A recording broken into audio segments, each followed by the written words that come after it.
감사합니다. 하나님 말씀 함께 보겠습니다. 에베소서 1장입니다. 3절로 7절까지입니다. 우리 함께 합독하시겠습니다. 시작. 찬송하리로다. 하나님 곧 우리 주 예수 그리스도의 아버지께서 그리스도 안에서 하늘에 속한 모든 신령한 복을 우리에게 주시되 곧 창세전에 우리를 택하사 우리로 사랑 안에서 그 앞에 거룩하고 흠이 없게 하시려고 그 기쁘신 뜻대로 우리를 예정하사 예수 그리스도로 말미암아 자기의 아들들이 되게 하셨으니 이는 그가 사랑하시는 자 안에서 우리에게 거저 주시는 바 그의 은혜의 영광을 찬송하게 하려는 것이라.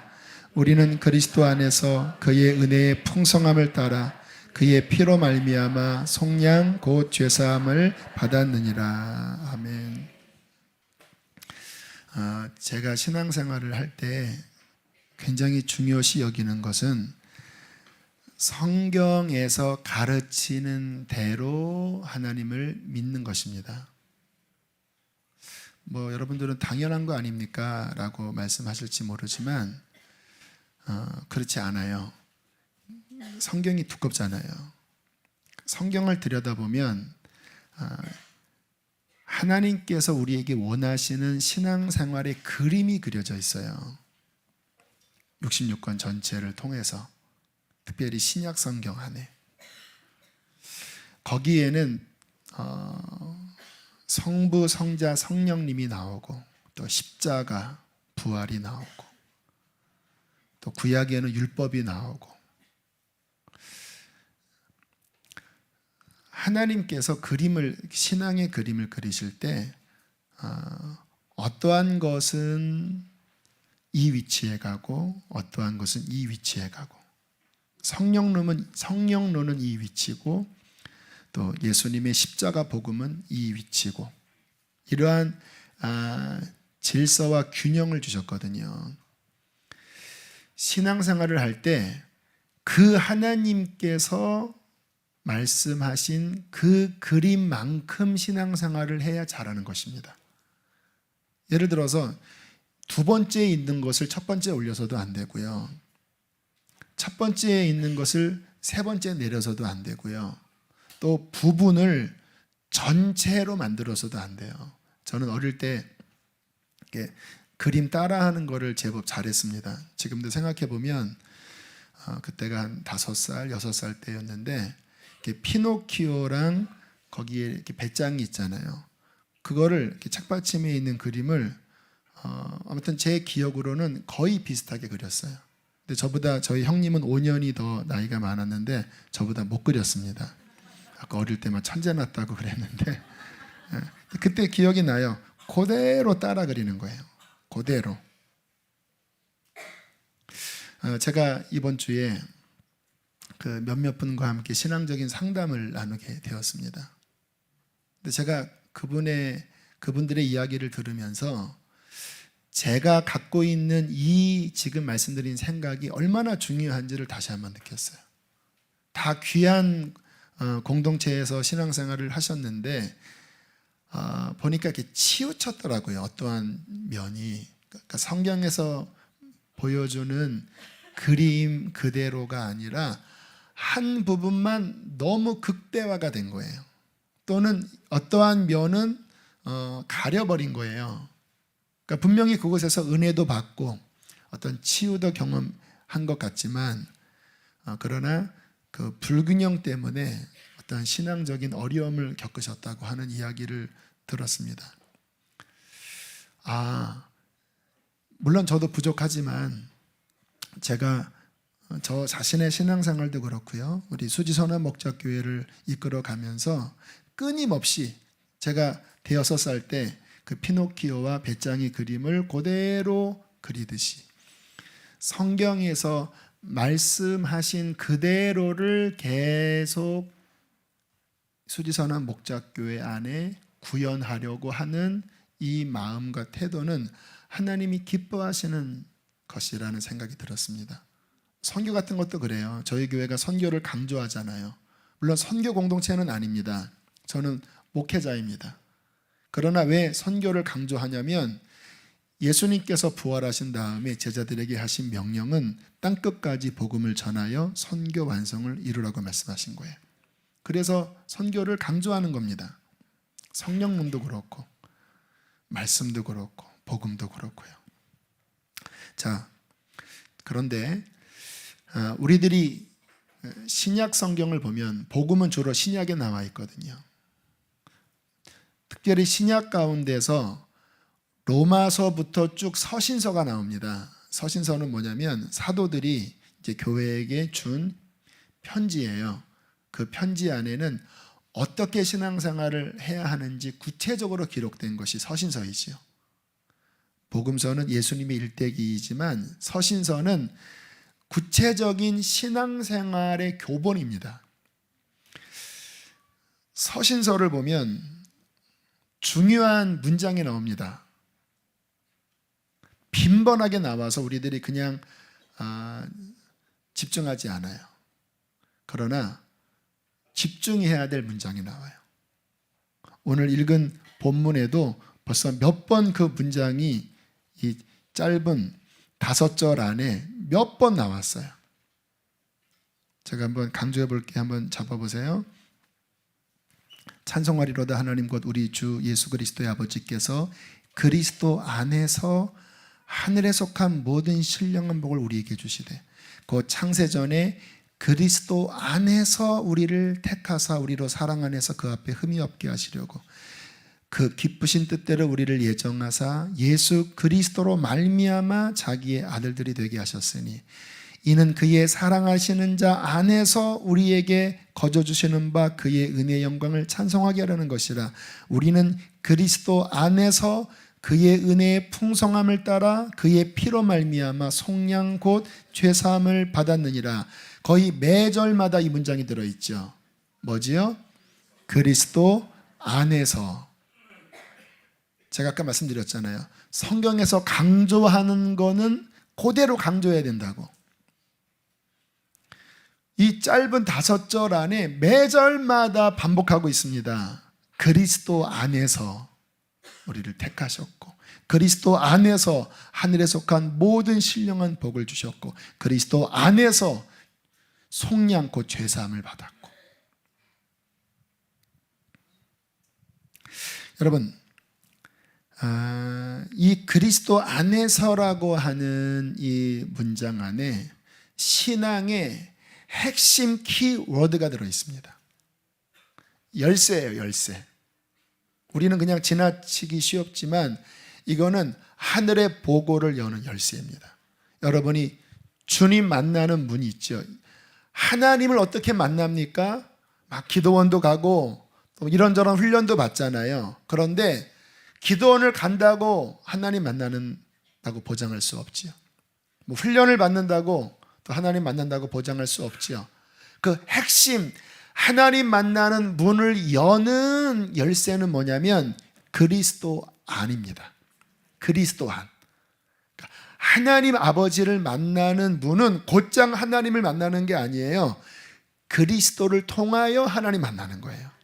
저는 이 교회 다니는 분들 가운데 하나님에 대해서는 말을 많이 하는데 예수님에 대하여는 그 신앙 중심점이 많이 가 있지 않는 분들을 봅니다. 아마 이 가운데에서도 나도 그런 편인데 라고 하는 분도 계실 거예요. 물론 우리가 성부, 성자, 성령을 떼어놓을 수는 없지요. 하나님 안에 예수님이 있고 예수님 안에 성령님이 있는 거니까.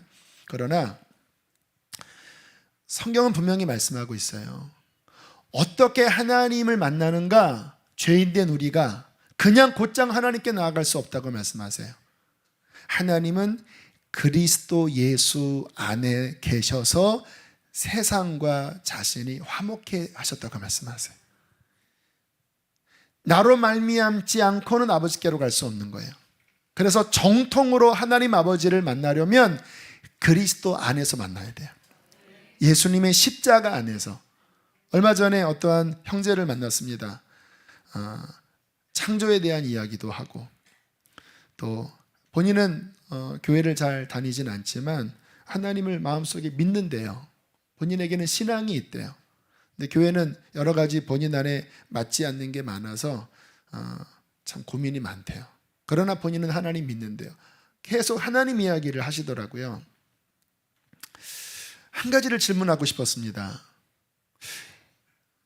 형제님, 하나님 이야기를 하고 있는데 혹시 예수님은 믿으시나요? 약간 당황하시더라고요. 그러면서 싹 웃으시면서 당연히 믿지요 라고 이야기를 하더라고요. 근데 솔직히 잘 모르겠습니다. 그분이 그냥 말로 그렇게 한 건지 분명히 입술로는 예수님의 십자가 부활을 믿는다고는 했는데, 그러나 그분의 많은 고백 안에서는 그리스도 안에서가 조금 비껴져 있는 느낌을 받았어요.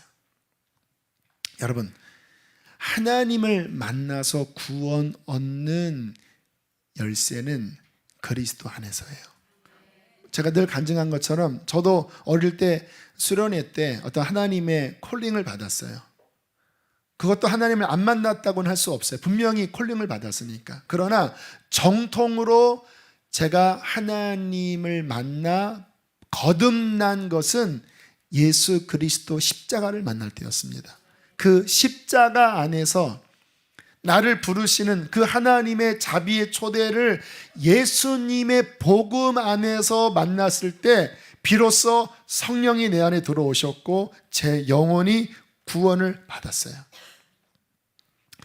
하나님 만나는 문도 그리스도 안이지만, 자, 예수님을 통해서 이제 하나님 만나 성령으로 거듭났어요. 그러나 우리의 삶에는 얼마나 많은 시험이 있습니까? 우리의 육신의 죄의 소욕이 얼마나 많습니까? 어떻게 이겨요? 그 모든 난관들을 어떻게 극복해요? 오늘 성경은 말씀하는 거예요. 그리스도 예수 안에 있는 생명의 성령이 법을 이긴다고 말씀하세요.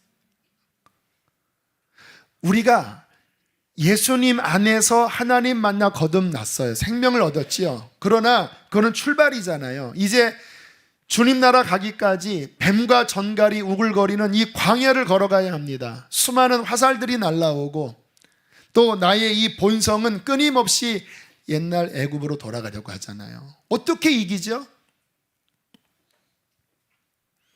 오늘 주님께서 우리에게 말씀하고 계십니다. 그리스도 안에서 하늘에 속한 모든 신령한 복을 주셔서 그리스도 안에 있는 풍성한 생명으로 이길 수 있다고 말씀하세요. 그러므로 구원 얻는 것도 그리스도 아니고, 구원 얻은 이후에 이 길을 걸어갈 때에 도움을 얻는 모든 자원도 어디 안에 들어가야 얻을 수 있느냐? 그리스도 안에 들어가야 얻을 수가 있는 것입니다. 저의 삶에 큰 어려움이 있었을 때 혼란스러웠습니다. 근데 그때 저를 사랑해 주시던 분이 저한테 했던 그 한마디가 저에게는 큰 위안이 되었어요. 목사님, 걱정하지 마세요. 목사님은 예수님 안에 있습니다.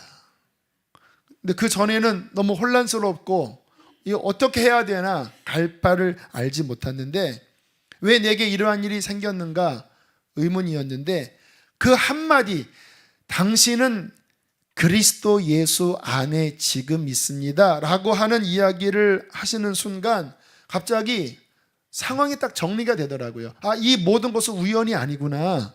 주님의 뜻이 있어서 그리스도 안에서 허락된 거구나. 지금 이 상황에 나 혼자 있는 게 아니구나. 나는 그리스도 안에 있구나. 또 그리스도는 지금 내가 겪은 이 아픔과 어려움보다 더 크신 분이구나. 그러므로 이 모든 것은 잘 될 거야. 이 한 문장, 당신은 그리스도 안에 있습니다라고 하는 이 한 문장이 믿음으로 제 안에 들어왔을 때 얼마나 큰 힘이 됐는지 몰라요. 오늘은 이 한 문장을 우리 마음속에 새기면서 묵상하기를 원합니다. 그리스도 안에서. 오늘 성경에 분명히 말씀하고 있지요. 우리 3절 다시 한번 읽어보실까요? 시작. 찬송하리로다 하나님 곧 우리 주 예수 그리스도의 아버지께서 그리스도 안에서 하늘에 속한 모든 신령한 복을 우리에게 주시되, 할렐루야. 하늘에 속한 모든 신령한 복을 그리스도 안에서 하나님이 주신다고 말씀을 하고 계십니다. 여러분, 하나님은 그의 모든 은혜를 그리스도 안에서 우리에게 주세요. 제가 가끔 예를 들었던 그 김준호 목사님이 젊은 날 하나님께로 돌아올 때 이 말씀으로 돌아오셨다고 하잖아요. 본인이 신을 찾기 위하여 불교에도 가보고 철학을 헤매기도 하고, 근데 아무리 찾아도 신을 만날 수 없었대요. 그런데 이 3절부터 7절을 읽다가 그리스도 안에서 이 7글자가 천둥번개처럼 이 영혼을 흔드는데요, 막 그 하나님의 지혜와 계시가 임한 거예요. 그동안 내가 어디에서 찾아 헤맸노? 불교, 철학, 넉마주의 다 그리스도 밖에서 헤맨 것이 아닌가. 그러니까 내가 하나님을 못 만났지. 하나님은 그 모든 은혜를 그리스도 안에서 주시는구나. 오늘 여러분에게도 그 은혜가 있기를 바랍니다. 지금 여러분의 삶에 겪는 그 모든 것의 해답은요, 사람에게 있는 것도 아니고 여러분 자신에게 있는 것도 아니에요. 착각하지 마십시오. 내가 잘해서 이긴다고요? 여러분, 실패합니다. 왜요? 우리는 진흙이기 때문에. 여러분의 그 환경에 대하여 어디를 헤매고 계십니까? 그리스도 바깥에서 헤맨다면 여러분은 방황할 것입니다. 오직 한 군데 안에서 우리는 승리합니다. 그리스도 안에서. 오늘 이 3절에서 7절까지 나와 있는 이 말씀 한 절 한 절을 보면요, 정말 우리 마음에 깨닫는다면 이 기가 막힌 보고지요. 5절 보면 그리스도 예수로 말미암아 하나님의 자녀가 되게 하시고, 6절에 그 사랑하시는 자 안에서 은혜의 영광을 찬송하게 하시고, 7절에 그리스도 안에서 그 은혜의 풍성함을 받아 그 피의 역사로 속량을 받는 그 하나님의 어마어마한 은총을 그리스도 안에서 다 주셨다고 말씀을 하시는 것입니다. 저는 이 말씀을 하나님께서 좀 이른 나이부터 제 영의 눈을 열어주셨어요. 성경을 읽다 보니까 당연히 그랬겠죠. 20대 초중반부터 하나님께서 저에게 그 답을 주셨어요. 네가 끝까지 천국 가는 그날까지 승리하기를 원하고 있지. 저는 처음부터 주님 나라 가는 그날까지 승리해야 되는데라고 하는 노심초사의 마음이 있었거든요. 왜냐하면 저 자신이 너무나 연약하고 음란하고 너무나 보잘것없는 자라는 것을 저는 느끼는데, 이 가야 할 길이 너무 멀어 보이는 거였어요. 이 수많은 유혹들을 내가 어떻게 이기노? 그때 주님께서 저에게 분명하게 보여주시더라고요. 너로서 이기는 게 아니다. 그리스도 안에서. 네가 나를 의지하고 나를 믿으면 그리스도 안에서 내가 너를 도우면 너는 이길 수 있어. 그러니까 네가 하는 승리할 수 있는 비결은 뭐냐면 내 안에 거하는 것이다. 나를 붙잡는 것이다. 얼마나 많이 제가 넘어졌겠습니까? 여러분 아시잖아요. 얼마나 많이 힘겨운 일이 있었습니까? 탈진도 오고 방황도 오고. 그런데 놀라운 것은 한 군데만 가면 회복되는 거예요. 그리스도 안에. 그리스도 안에 거하는 그런 예배에 나아가면, 그런 예배 장소에 가면, 그리스도를 만날 때, 그리스도 안으로 들어갈 때 그 죄에서 해방이 되고, 나로서는 이길 수 없는 수많은 짐 앞에 묶여 있을 때 그리스도 안으로 들어가 부르짖으니까 그 모든 것들이 끊어지고 풀어지더라고요. 5년 반 전에 개척하러 나올 때도 두려움에 휩쓸릴 때 주님이 동일하게 말씀하셨어요. 내 안에 거하면, 그리스도 안에 있으면 나의 생명과 나의 자원이 너를 돌보기 때문에 너는 분명히 열매를 맺고 승리할 수 있다. 너무나 잘 알고 있는 말씀이었는데요, 상황에 짓눌려 버리니까 그게 까먹었었거든요. 그런데 성령님이 다시 그 원초적인 근원적인 진리를 열어주시니까 그 진리의 빛 앞에 모든 두려움들, 모든 떨렸던 마음들이 일순간에 다 떠나가고 녹아지더라고요. 저는 이 밤에 그러한 믿음과 빛이 여러분에게 비춰지기를 원합니다. 그리스도 안에 얼마나 풍성한 것이 있는지가 우리의 눈안에 열려지고 믿겨지고 믿음의 손을 내밀어 그것을 취하면 여러분은 지금 어떠한 환경 가운데 있다 할지라도 이길 것입니다. 어떠한 질병 가운데 있다 할지라도 이길 것입니다. 어떠한 궁핍함 가운데, 사업적인 어려움 가운데 있다 할지라도 반드시 승리하게 될 것입니다.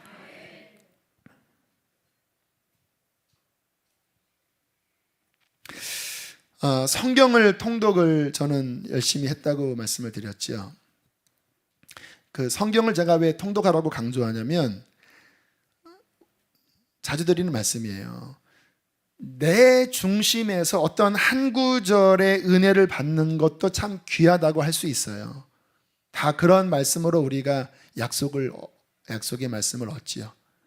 그런데 진짜 귀한 성경의 깨달음은 뭐냐면요, 성경 전체에서 하나님이 말씀하려고 하는 그 주제를 발견하고 그 진리 위에 서는 게 최고 성경 잘 읽는 겁니다. 그래서 제가 통독하라고 하는 거예요. 왜요? 이게 전체를 봐야 주제가 보여요. 주제가. 성경이 무엇을 가리키는지는 하루에 10절, 20절을 1년씩 읽는 것 가지고는 안 보입니다. 그러나 전체를 보는 훈련을 몇 년 하면요, 보이기 시작해요. 저는 성경을 읽다가 어떤 회의에 빠졌었냐면, 구약 성경이 실패로 끝나는데 충격을 받았습니다. 지금은 그것이 왠지 이해해요. 그러나 그 당시에는 상당한 충격이었어요. 왜냐하면 보세요, 하나님께서 아브라함을 통하여 민족을 계획하시죠. 애굽에 들어가서 민족이 만들어지잖아요. 그리고 그 민족에게 하나님께서 언약을 하십니다. 성전을 짓게 하시고 계시하시고 율법을 주시고. 그런데 그 하나님의 선민이 내내 말썽 피우고, 그럼 하나님이 또 그들을 회복시키시고 또 일깨우시고 하는 그런 과정에 결국 하나님께서 최후의 극단으로 그 나라를 흐트러 버리시잖아요. 그러나 예레미야나 성경의 예언을 보면, 내가 비록 너희를 쳤지만 70년이 지나면 다시 돌아오게 하리라. 이게 선지서에 나와 있는 회복의 예언이거든요.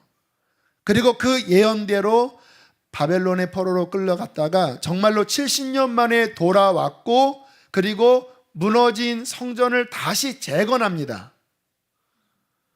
그러면 재건되었으면 이제 잘 나가야 되잖아요. 그런데 재건한 후에 이스라엘의 모습을 보면은 여전히 엉망진창이었어요. 여전히. 느헤미야서를 보면 그들이 여전히 악한 것에 귀를 기울이고, 그리고 구약 성경 맨 끝인 말라기에 보면 그들이 하나님 앞에 예배도 제대로 드리지 않고요, 하나님 앞에 예물 드릴 때 그 완전히 찌그러진 것들 있잖아요. 눈먼 것, 상한 것들, 이런 것들 막 예물로 드리면서 하나님이 우리 사랑하시면 우리를 이렇게 만들 수 있습니까? 하고 막 원망하는 곳으로 끝나버리는 거예요. 충격이었어요. 분명히 예레미야에 보면 이렇게 아름답게 회복될 것이다 라고 예언을 하셨는데, 현장을 보면 회복된 것 같은데 찜찜하고 실패로 끝나버리거든요. 그러니까 저는 이게 뭐야, 말씀의 결론이 승리여야지, 이게 뭐야, 이게 회복된 게 아니네, 충격이었습니다. 그런데 성령님께서 보여주시더라고요. 성경이 어디를 가리키는지 봐라. 성경은 오직 한 군데를 가리킵니다. 예수 그리스도. 예수 그리스도. 율법 실패한다. 너희 자신을 의지하면 실패한다. 오직 한 방향, 한 곳에 가야 너희는 구원 얻고 승리한다. 그분이 바로 예수 그리스도예요. 그 예수 그리스도는 선지서에 이미 예언되어 있고, 이미 시편에 예언되어 있고, 그러니까 결국 그 눈으로 구약을 보니까 구약의 결론이 실패일 수밖에 없더라고요. 구약은 스스로 잘 된다고 아니라 결국 신약 시절이 와서 하나님의 아들이 오시면 그 아들 안에서, 임마누엘 하나님의 아들 안에서 죄사함을 받고, 그 아들 안에서 하나님을 만나고, 그 아들 안에서 회복이 되고, 그 아들 안에서 승리할 것이다. 그게 바로 복음서입니다. 그 구약의 엄청난 어둠의 실패의 끝이 400년이 지나고 마태복음에 가면 다윗의 자손 예수 그리스도의 계보라, 아브라함과 다윗의 자손 예수 그리스도의 계보라 하면서 예수 그리스도의 찬란한 빛이 비추면서 예수님이 역사의 중심으로 이 땅에 등장을 하시잖아요. 여러분, 우리의 신앙생활, 제가 성경대로 해야 된다고 말씀을 드렸잖아요. 우리의 신앙생활에 많은 훈련과 많은 양태들이 있지만 결국 정점에 서시려면 그리스도 예수 안에 굳건하게 들어가셔야 합니다. 지금 여러분 안에 어떠한 어려움이 있고 실망이 있는 이유는 하나예요. 그리스도 중심에서 멀어져 있는 거예요. 자꾸 나의 어떠한 것을 의지하고 자꾸 사람에게 내 마음이 빼앗겨 있는 거예요. 그러니까 주님의 구원의 복된 소식이 내 안에 능력이 안 되는 거지요. 분명히 오늘 주님은 그리스도 안에서 하늘에 속한 모든 신령한 복을 주셨다고 하셨는데 왜 내가 이렇게 허덕입니까? 주님은 다 주셨는데 그리스도 안 중심에 서지 않고 다른 것들이 내 신앙에 덕지덕지 중심을 차지하니까 그런 일이 벌어지는 거지요. 여러분, 신앙생활은 쉽습니다. 우리의 모든 삶에 오직 그리스도 예수 안에 거하게 하십시오. 너무나 단순하지만 내 모든 삶을 항상 내가 그리스도 안에 있는가? 어떻게 하면 내가 그리스도 안에 더 들어갈 수 있는가? 이것만 견지하면 아무리 풍랑이 불고 아무리 천재지변, 심지어는 전쟁이 일어난다 할지라도 그리스도 안에 있으면 우리는 승리하게 될 것입니다. 저는 참 감사했던 게 예수님 만나고 주님 안에 거하는 삶이 감사하게 유지가 되었어요. 물론 흔들릴 때도 있었고 넘어질 때도 있었지요. 그러나 돌이켜보면 성경을 읽으면서 계속 저의 신앙의 중심을 그리스도 안에 계속 다시 조정하고, 그래 그리스도 안에 서야지, 그리스도 안에 서야지 하면서 여기까지 왔어요. 여러분, 그리스도 안에 거하니까요 정말 그분이 나와 함께 하셔서 저를 도우시더라고요. 그리스도 바깥에 있었을 때 저의 삶은 어두웠습니다. 우울했거든요. 근데 그리스도 안에 들어온 삶을, 제 앨범을 가끔 제가 보고 옛날 앨범들을 들추잖아요 우리가. 근데 저는 진짜 비포 애프터예요. 그리스도 안에 있지 않았던 사진들을 보면요 어떤 그림이냐면, 제가 옛날에 그 이소룡을 좋아해서 사진을 보면 다 막 이러고 있고 막 이러고 있어요. 막 훅가시 잡고 있어요. 그 표정에 어떤 경건한 게 별로 없어요. 지금 이러한 모습이 아니에요. 물론 착하긴 착했지만, 그리고 칙칙하고 세속적이에요. 그때를 생각하면 재미없어요. 그런데 기점이 그리스도 안에 들어온 삶을 보면요 이게 정말 사진 하나하나가 너무 행복해 보여요. 왜요? 주님이 함께 하시니까 제 안에 소망이 생겼고요. 그리고 그 생명의 능력으로 살아가면서 나타나는 그 많은 은혜의 역사들 때문에 제 사진을 보면요 이 때깔이 달라요. 때깔이. 그 영적으로 나오는 빛이 달라요. 주님 나라 위하여 어려운 아름다운 열매를 맺기도 하고 영혼들이 살아나는 아름다운 장면들, 분명히 어려움도 있었지만 그리스도 안에 있으니까요, 어려움이 결론이 아니라 그 어려움을 딱 딛고 오히려 탁 차고 올라가면서 아름다운 간증이 되더라고요. 참 놀랍죠? 그리스도 안에 있으면 어려움도 다 하나님의 영광의 재료가 되는 것입니다. 또 그리스도 안에 있으니까요, 계속 성장이 돼요. 여러분은 성장하셨습니까? 육신의 키는 자랐지만 여러분 내면이, 여러분의 어떠한 영적 지경이 여러분 10년 전, 15년 전보다 성장하셨나요? 아니면 퇴보하셨나요? 의외로 많은 사람이 나이가 드셔도 그 영적인 면은 성장을 못하는 분들도 되게 많아요. 오히려 옛날에는 막 뜨거웠는데 지금은 오히려 다 불 꺼진 분들 많아요.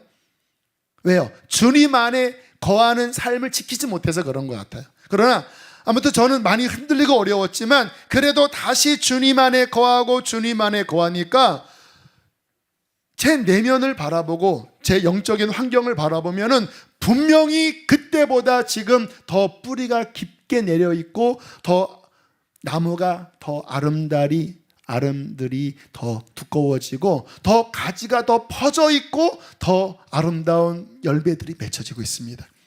제가 스스로 맺은 게 아니에요. 저는 그런 열매 못 맺어요. 그리스도 안에 뿌리 받고 있으니까 그분으로부터 생명이 나오니까요, 이게 커지더라고요.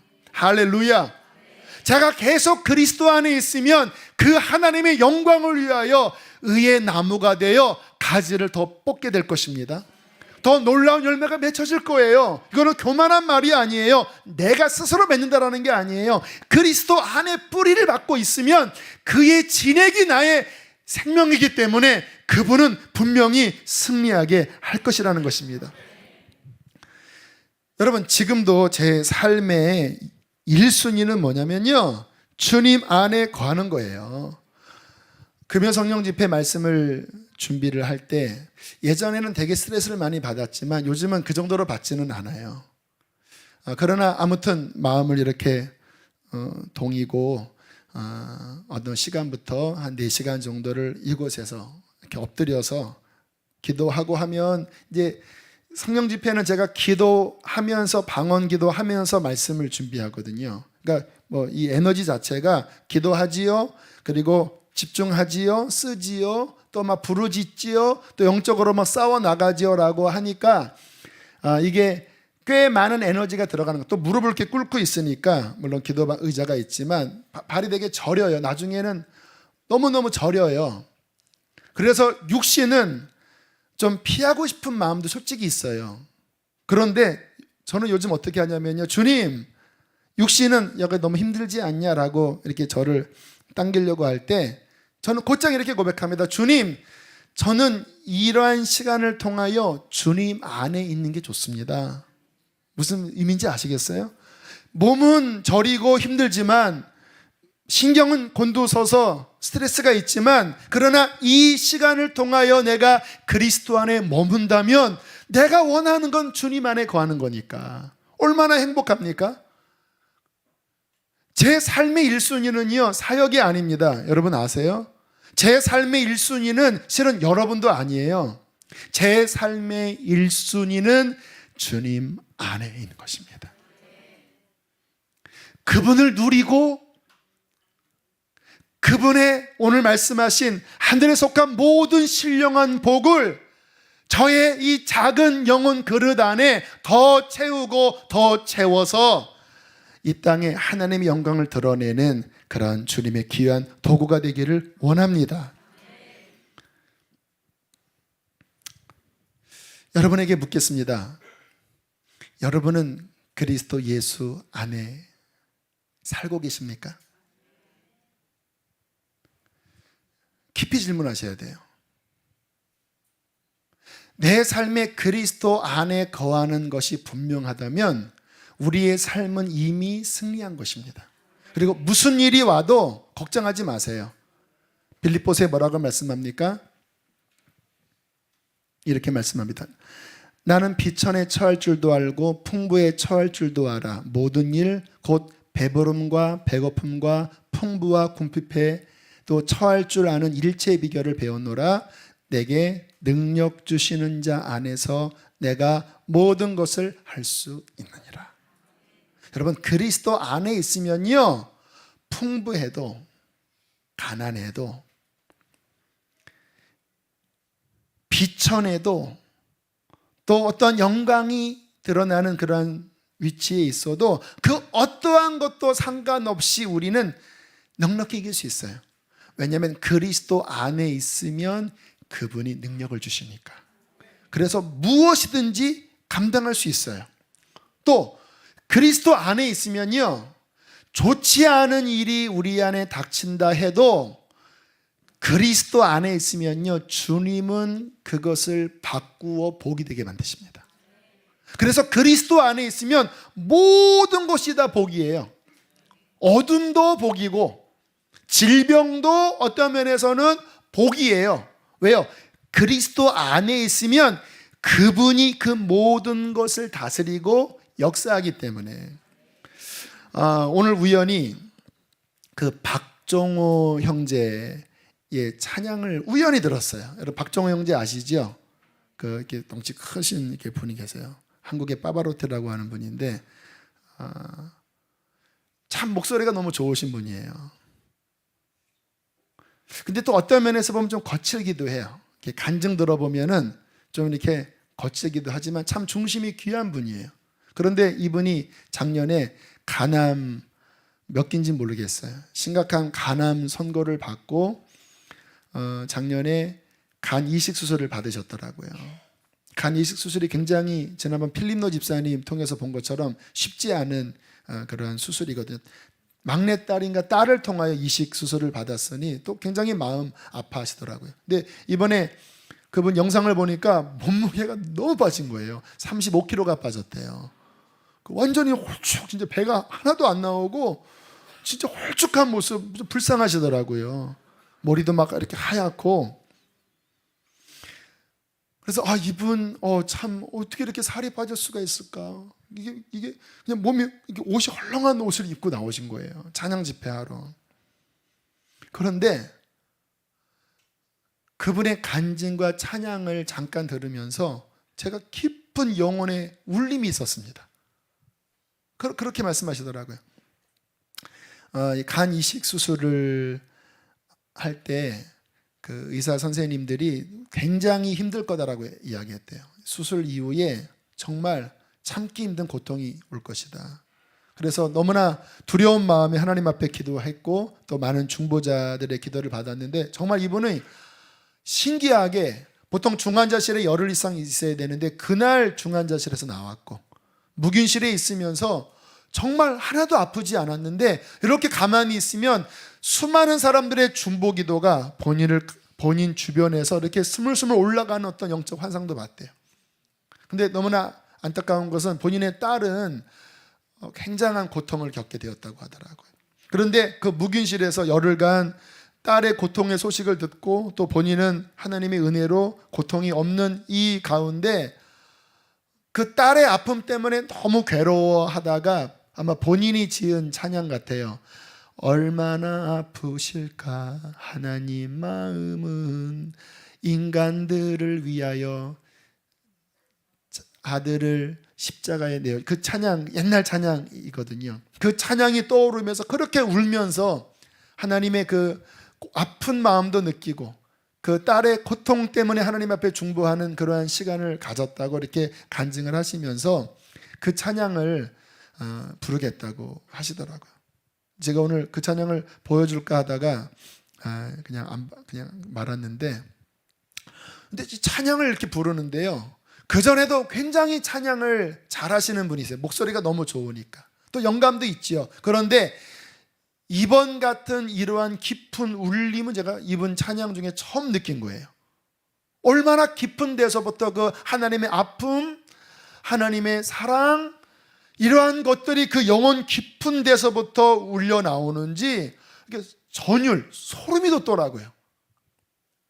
그러면서 제 안에 그러한 하나님의 깨달음이 있었습니다. 하나님이 그리스도 안에 있는 그의 백성들을 이끌어 가실 때 때로는 어려움도 겪게 하시고 아픔도 겪게 하시는데, 그리스도 밖에 있다면 그것은 그냥 아픔과 문제로 끝나겠지만, 그리스도 안에 있는 사람들은 그 모든 것이 합력하여 선을 이루는구나, 하나님의 눈길이 느껴지더라고요. 우리를 향하여 잔잔한 그 사랑의, 인자한 그 사랑의 손길로 우리의 인생을 이끄시는데, 그리스도 안에 있는 자들은 실패도 실패가 아닌 거예요. 어려움도 어려움으로 끝나지 않고 오히려 그 속에서 더 변화되고 더 예수님을 닮게 되고 두꺼운 육의 껍질을 더 벗겨내는 거죠. 여러분, 그리스도 예수 안에 있다면 여러분 두려워하지 마십시오. 걱정하지 마십시오. 하나님이 우리의 인생을 끌어가고 계십니다. 얼마나 놀라운 축복인지. 근데 중요한 거는, 그러면 나는 그리스도 안에 있는 사람인가? 제가 어려웠을 때 어떠한 분이 저에게, 목사님 걱정하지 마세요, 당신은 그리스도 안에 있습니다. 그 말이 저에게 깊은 위안과 빛을 주었듯이, 여러분은 그리스도 안에 있는 자입니까? 제가 어저께 오늘 이제 서신서를 쭉 읽었거든요. 이 관점으로 서신서를 봤습니다. 그리스도 안에서라고 하는 단어가 어떠한 용례에서 쓰여졌는지, 그게 제가 성경 읽는 저의 태도예요. 성경에서 이 주제에 대하여 성경은 뭐라고 말씀하시나 한 부분만 보는 게 아니라 전체를 보는 거예요. 에베소서, 갈라디아서, 에베소서, 빌립보서, 골로새서, 데살로니가 전서, 데살로니가 후서, 디모데 전후서, 디도서, 빌레몬서, 쭉 오늘 하루 한 40장 읽었나 봐요. 그리스도 안에서라는 말씀이 어떻게 나오는가? 왜? 그거를 알아야 우리가 그리스도 안에 있는지 바깥에 있는지를 알 것 아닙니까? 데살로니가 전서 1장에 이러한 말씀이 있어요. 잘 들어보세요. 하나님의 사랑하심을 받은 형제들아, 너희를 택하심을 아노라. 이는 우리 복음이 너희에게 말로만 이른 것이 아니라 또한 능력과 성령과 큰 확신으로 된 것임이라. 우리가 너희 가운데서 너희를 위하여 어떠한 사람이 된 것은 너희가 아는 바와 같으니라. 이게 무슨 이야기냐면, 바울이 데살로니가 교인들에게, 교인이 아직 아니었을 때였죠, 데살로니가 사람들에게 복음을 전했어요. 그런데 이들이 그 복음을 받아들였을 때 그냥 맹숭맹숭하게 받아들이지 않았다라는 거예요. 오늘 보니까 능력과 성령의 큰 감동과 확신이 그들 안에 있었어요. 근데 바울이 느꼈습니다. 택함 받은 사람들이구나. 왜냐하면 복음이 전파될 때 그냥 성령님의 역사가 없는 말로만 선포되는 것이 아니라 이들 안에 성령의 감동이 일어난 거예요. 성령의 감동으로 십자가가 믿겨지는 거예요. 할렐루야. 저도 십자가의 그 예수님의 그 십자가가 내 영혼 속에 성령의 감동으로 믿겨졌거든요. 그리고 제가 주님을 찾았을 때 성령의 역사가 제 안에 일어났거든요. 저의 믿음은 사변적인 지식이 아니라 제 중심 안에 성령의 역사로 믿겨진 믿음입니다.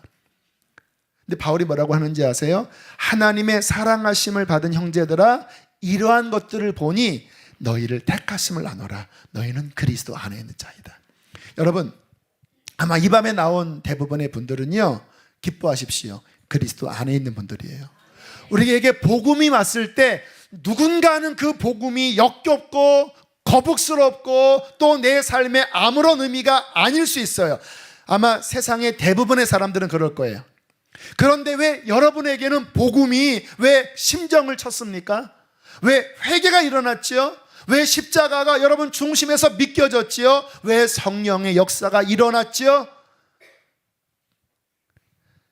그것은 하나님이 여러분을 택하셨기 때문에 그래요. 여러분, 정말 우리 안에 예수 그리스도에 대한 믿음이 있다면 다소 부족하다 해도 우리는 큰 그림 안에서 그리스도 안에 있는 것입니다. 이 밤에 여러분들이 이곳에 나와서 하나님을 갈망하는 마음이 있다라고 하는 것은 증거입니다. 여러분이 그리스도 안에 있는 거예요. 그분이 여러분을 이끄셨기 때문에 이러한 말씀을 들을 때 마음에 갈급함이 일어나고 깨달음이 일어나고 소원함이 일어나는 것은요, 여러분 스스로 하는 게 아닙니다. 그리스도 안에서 하나님이 여러분을 끌어가시는 것입니다. 그러니까 감사한 거죠. 우리는 큰 복을 받은 사람이에요. 그래서 이 그리스도 안에 있다면요, 무슨 일이 일어나도 늘 하나님 앞에 일단은 감사부터 해야 합니다. 하나님 감사합니다. 암 진단을 받았나요? 그래도 일단 감사하십시오. 왜? 그리스도 안에 있기 때문에. 천국이잖아요. 또 이것을 통하여 하나님이 분명히 영광을 드러내실 거예요. 감사하셔야 합니다. 자, 그러나 조금 더 그리스도 안에라는 의미를 우리가 살펴본다면, 분명히 그러한 믿음이 내 안에 있다면 큰 그림은 그리스도 안에 있는 거지만, 보세요. 성경에 그런 말씀이 있잖아요. 내 마당만 밟지 말아라고 말씀하잖아요. 분명히 성전에 들어왔는데 마당만 밟고 가는 거예요. 나의 성소 안으로 들어와라. 성소도 더 깊이 지성소 안으로 들어와라. 여러분, 우리가 서로 그 아는 관계라도 그 깊이 서로 아는 관계가 있고, 그냥 안녕하세요, 우리 서로 알아요, 관계가 있어요. 하지만 깊은 곳은 못 나누는 사람이 있잖아요. 그리스도도 마찬가지입니다. 그리스도 안에 있지만 언저리에 있는 안이 있고 그 중심부에 있는 안이 있어요. 주님은 우리가 그리스도의 더 중심부로 들어오기를 원하십니다. 하나님의 그 신령한 복의 충만함은 언저리보다는 그 가운데 더 많아요.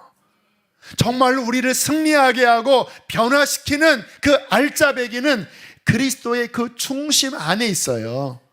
그래서 우리는 그리스도 안에 거하는 것뿐만 아니라 더 깊은 곳으로 침노하여 들어가야 합니다. 침노하여 두드리고 더 들어가야 돼요. 어떻게 주님 안에 더 깊이 들어갈 수 있을까요?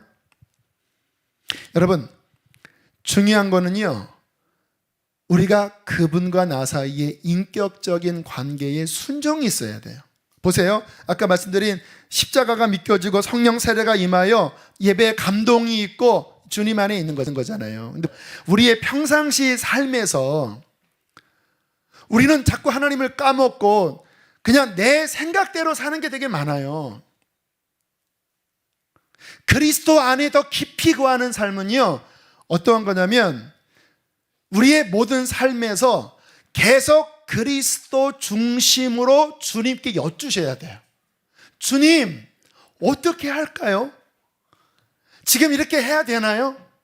물론 하나님의 음성이 다이렉트로 들리지는 않아요. 물론 그렇게 들리는 분도 있겠지만 대부분 그렇게 안 그래요. 늘 우리는 잘 몰라요. 그러나 주님 안에 깊이 거하려면 그분의 감동을 받아서 그 뜻의 순종으로 들어가야 합니다. 그럴 때 더 깊이 거하는 거거든요.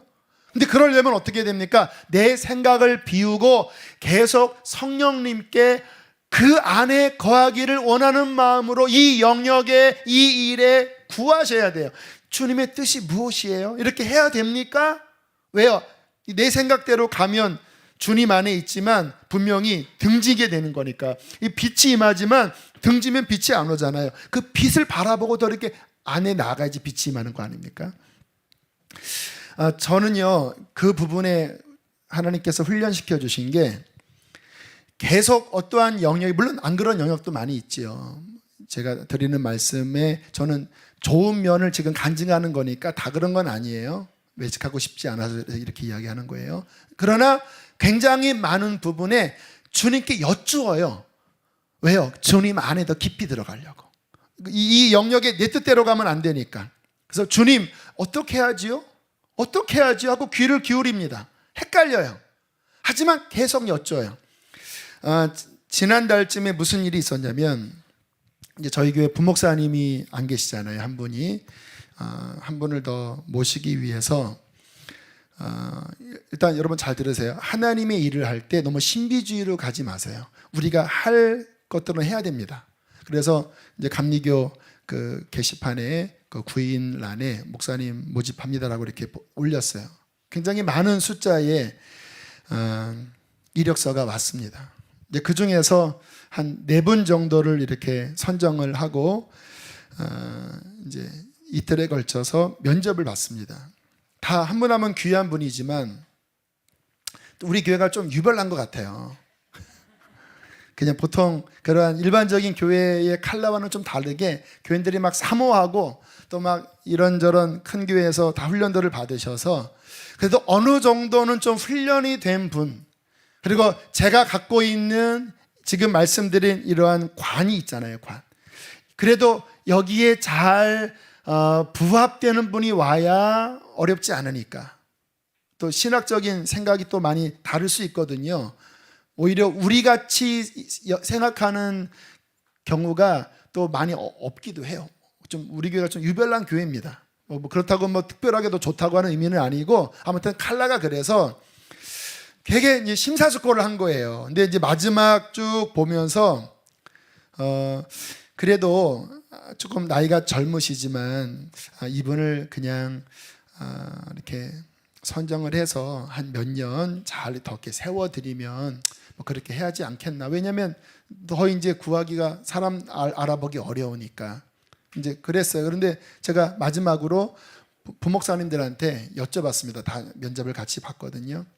근데 목사님들이 글쎄요, 목사님 지금 이 상황에서 너무 서두르지 않았으면 좋겠습니다. 조금 부족해도 그냥 더 두 분의 목사님이 다 일단 그렇게 할 테니까 좀 더 하나님이 예비한 사람을 허락하시도록 좀 더 기다리지요.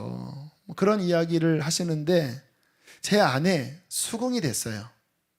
또 하나님의 인도하심은 또 겸손해야 됩니다. 그 사람의 조언도 들어야 되거든요. 근데 제 안에 그 조언도 듣고 여러 가지 방법도 취하지만 깊은 곳 안에 지금 하나님이 여신다 또는 아니다라고 하는 최종 감각 결정하는 게 제 안에 있거든요. 근데 들어보니까 맞는 말 같더라고요. 그래서 알겠다고. 근데 낙심이 됐습니다. 또 어떻게 또 찾나. 그런데 문득 한 분이 생각이 났어요. 그분은 실은 5년 전에 전도사였을 때 저희 교회에 면접을 보러 왔던 분입니다. 근데 그분의 이력을 보면 굉장히 하나님의 어떠한 성령의 은혜를 많이 받은 그때 이제 남자 형제였어요. 결혼도 하지 않았을 때였는데 이제 저에게 오기로 했다가 그때 갑자기 어떠한 컨퍼런스를 본인이 맡게 되면서 그 일 때문에 여기 못 오겠습니다 라고 이렇게 아쉽게 이별을 하게 됐어요. 그런데 이제 다른 형태를 통해서 가끔 이제 그분을 뵙게 되었고 또 작년 1월 달부터 3월 달까지 섬겼던 교회를 잠깐 사임하면서 저희 교회 뭐 수요 중보도 오시고 뭐 금요 성령 집회도 오시고 하시면서 좀 회복의 기간을 가졌어요. 근데 그분이 갑자기 생각이 났어요.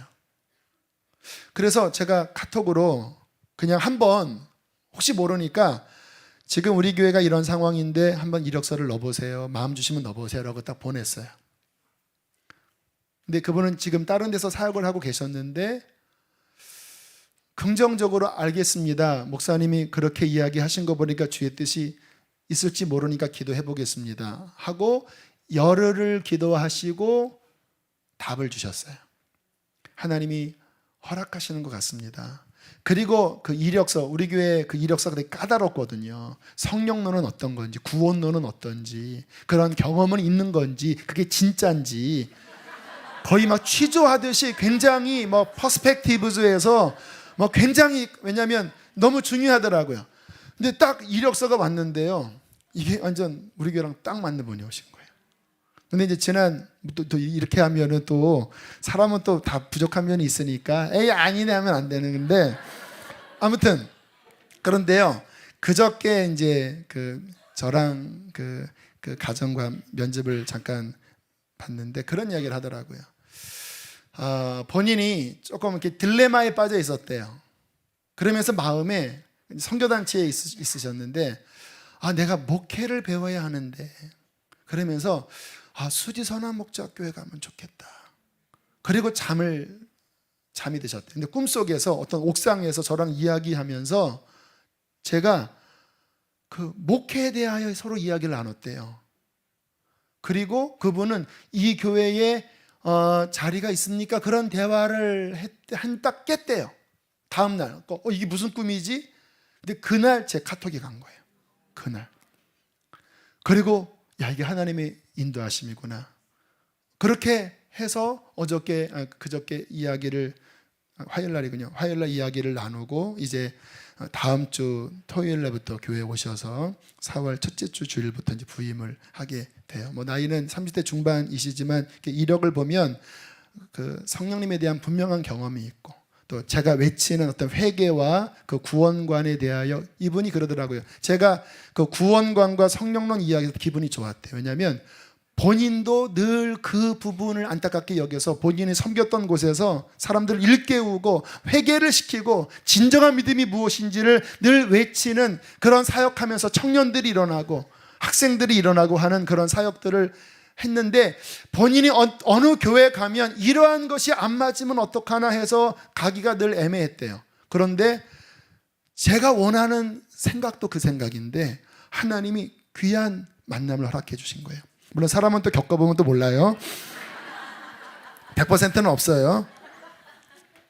하지만 만약에 제가 그때 그냥 딱 정해놓고 에이 그냥 나는 내 생각대로 할래라고 했다면 지금 이러한 이야기는 없는 거예요.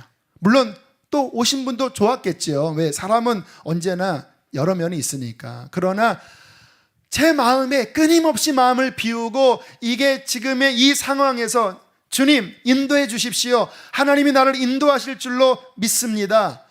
그렇게 주님 앞에 마음을 열고 그의 뜻에 순종할 때 그리스도 안에 더 깊이 들어간다라는 거예요.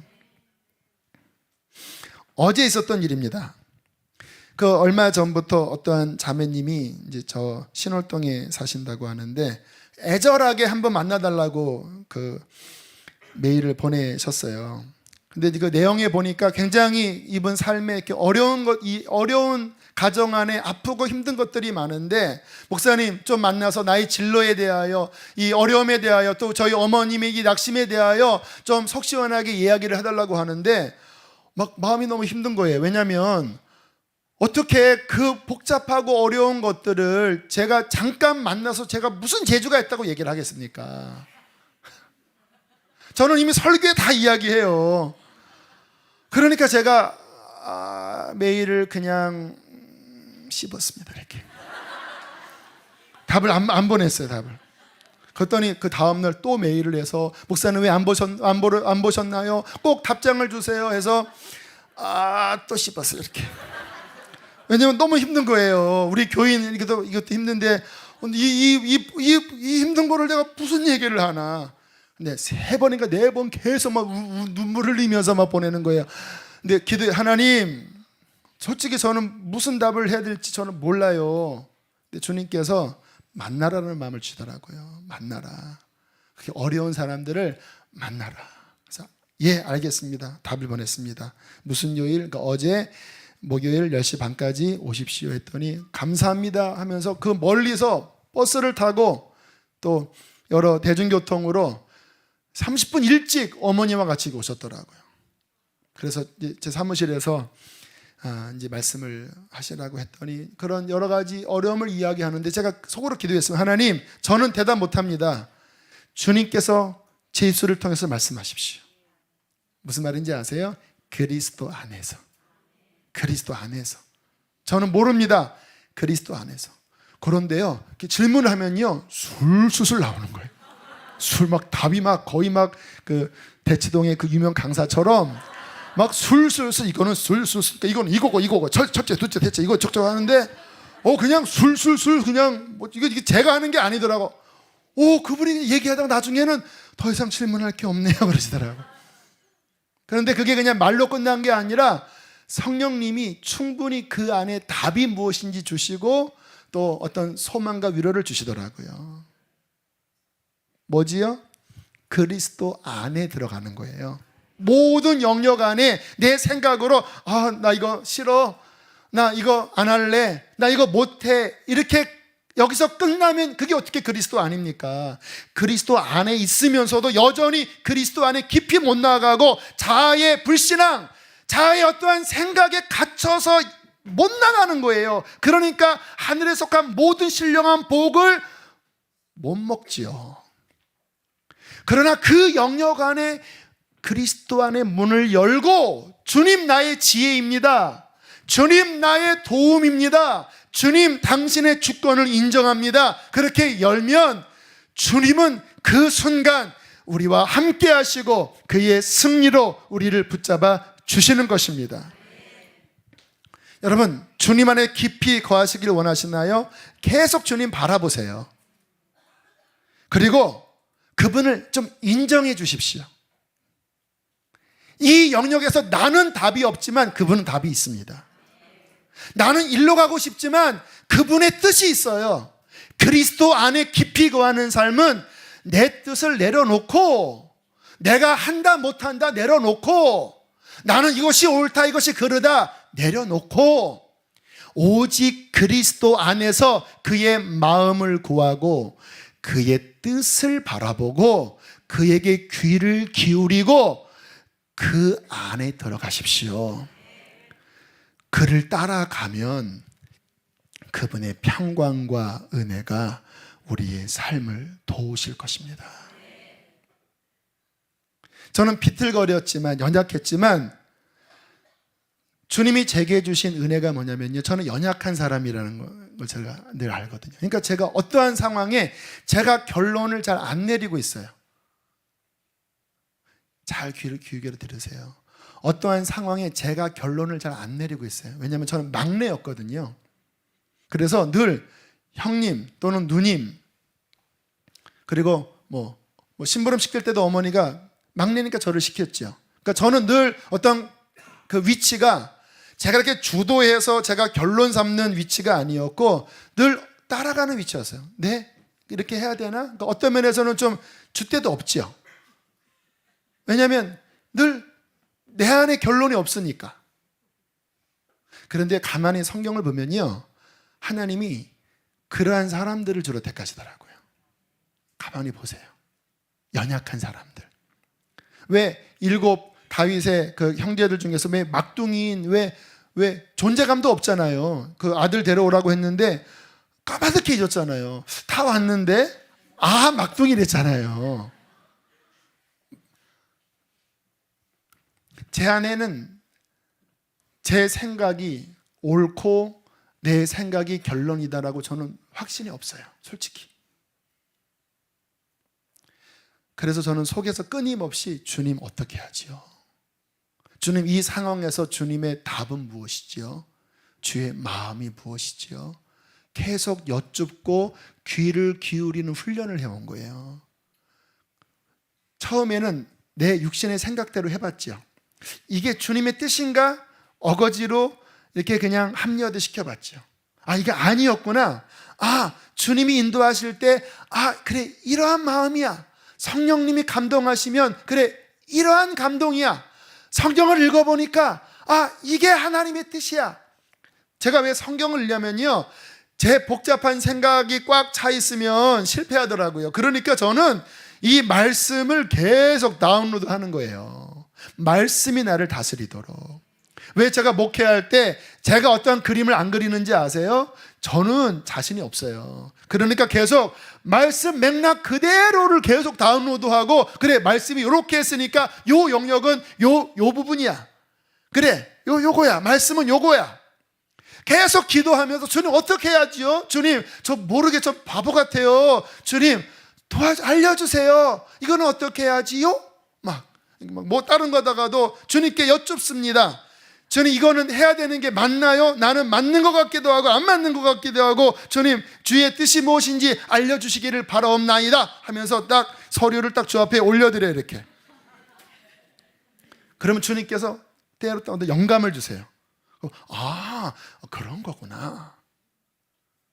그렇게 매사에 하나님 안에 순종으로 들어가려고 몸부림치는 그 모습을 주님은 이뻐하시는 거예요. 아세요?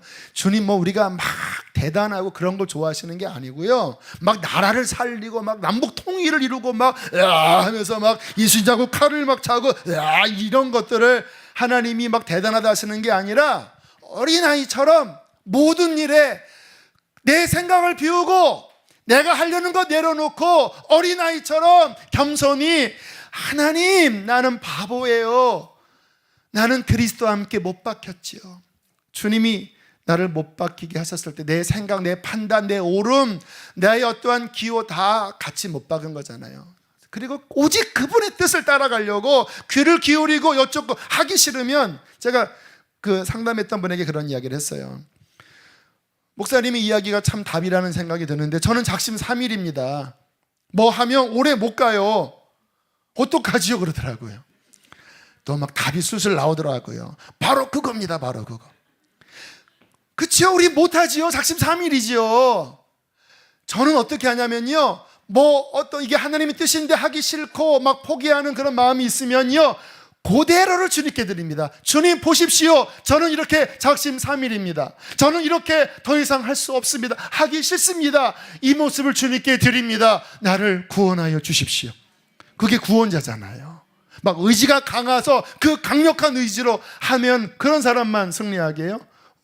구원자라고 하는 거는 내 한계와 내 끝을 경험하고 끊임없이 그분을 바라보고 그분 앞에 드리고 그분 안에서 그분의 가르침대로 진리 안에서 기도 안에서 말씀 안에서 그분께 순종하면 그분이 승리하게 하시는 거예요. 내게 능력 주시는 자 안에서 나는 모든 것을 할 수 있느니라. 나의 연약함도, 나의 무능함도, 나의 무지함도, 나의 실패도 그리스도 안에 드리면 돼요. 할렐루야, 할렐루야. 이것이 복음입니다. 우리가 예수님 믿을 때 그냥 처음에 예수님 믿고 죄사함 받고 그렇게 그리스도 안에 들어간 다음에 그 복음의 정수를 못 누려요.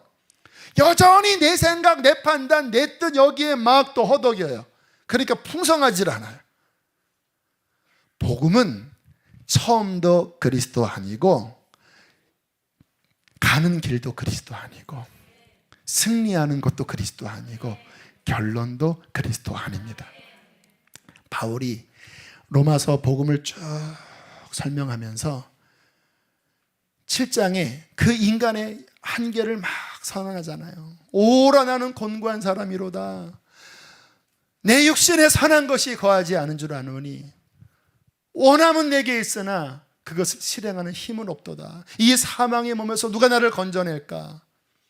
그러나 우리 주 예수 그리스도를 말미암아 하나님께 감사하리로다.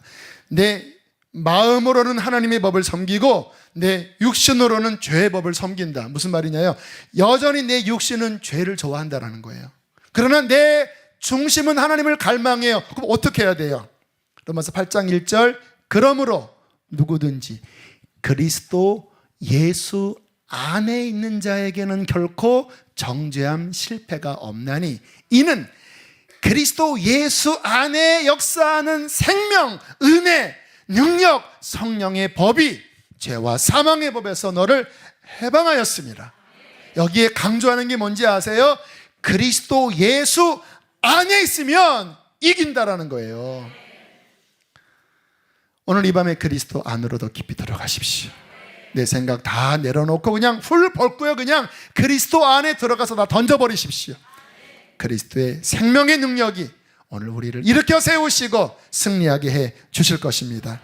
함께 우리 이 시간 찬양하고 기도하겠습니다. 예수보다, 이게 옛날 찬양인데요, 예수님에 대하여 더 바라보는 기쁜 찬양 먼저 불러보고 싶었습니다.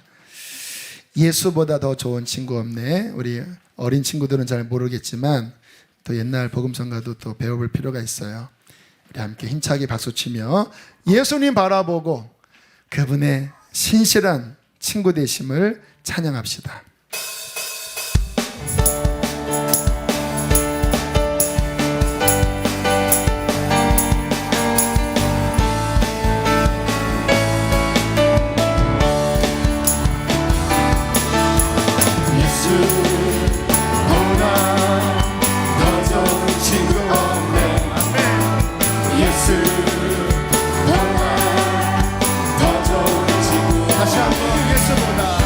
예수보다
예수 사랑 창조 예수 사랑 예수 사랑 예수 사랑 창조 예수 사랑 세상에서 제일 많은 금을 이룩해도 예수님만 사랑할 때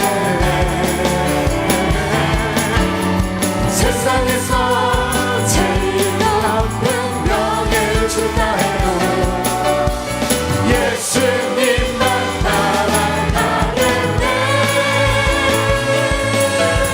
주 예수 사랑하리라. 나의 생명 다할 때까지 주 예수 사랑하리라. 나의 생명 다할 때까지. 아멘. 우리 불을 꺼주시고요. 우리의 삶의 힘을 다 뺍시다. 내가 하려고 하는 거 다 내려놓읍시다. 오직 그분이 함께 하시면 이길 것입니다. 우리 아무것도 두려워 말라, 아무것도 두려워 말라, 이 찬양 고백하시고 함께 기도하시겠습니다.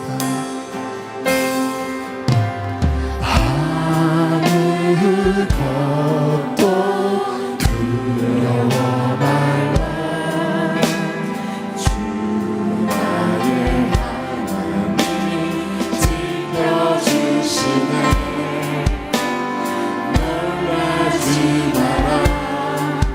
하나님께 드리세요.